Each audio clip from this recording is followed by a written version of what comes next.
Chicken ఫ్రైకి కావలసినవి ముందుగా చికెన్ శుభ్రం చేసుకోవాలి.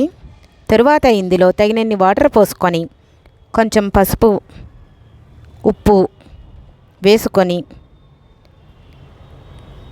80% బాగా ఉడికించుకోవాలి. తరువాత పొయ్యి మీద ఒక బాండీ పెట్టి ఆయిల్ వేసుకొని ఈ ఆయిల్ వేడెక్కుతూ ఉన్నప్పుడు ఇందులో మనం చిన్నగా కట్ చేసుకున్న ఆనియన్స్ని వేసుకొని మగ్గించుకోవాలి. ఇలా మగ్గిన తరువాత ఇందులో మనం 80% ఉడికించుకున్న చికెన్ను కూడా వేసుకోవాలి.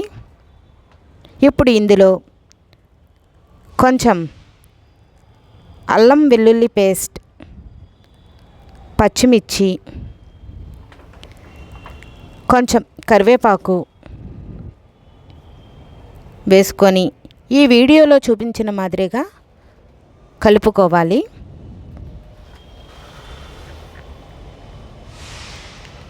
తరువాత ఇందులో కొంచెం పసుపు వేసుకొని మగ్గించుకొని ఇలా మగ్గుతూ ఉన్నప్పుడు ఒకసారి కలుపుకొని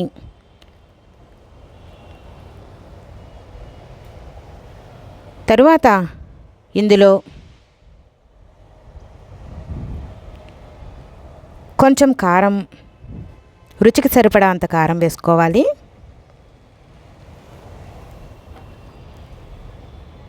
తరువాత ధనియాలు జీలకర్ర పౌడర్ కూడా వేసుకొని హోమ్మేడ్ గరం మసాలా కూడా వేసుకోవాలి. ఇప్పుడు ఇందులో ఇలా వీడియోలో చూపించిన మాదిరిగా ఒకసారి మొత్తం కలుపుకోవాలి. ఇలా వీడియోలో చూపించిన మాదిరిగా ఆయిల్ తేలేంత వరకు ఇలా దగ్గర పడేంత వరకు వేపుకోవాలి. ఇలా వేపుకున్న తరువాత ఇందులో కొంచెం ఉప్పు వేసుకొని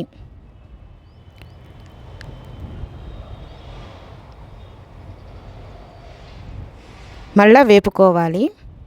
ఇప్పుడు మొత్తం ఇదంతా దగ్గర పడి ఇలా వేగిన తరువాత ఇందులో కరివేపాకు, కొత్తిమీర వేసుకొని గార్నిష్ చేసుకోవాలి. అంతే, ఎంతో tasty chicken fry ready. Please share, like, subscribe చేయండి. Thank you.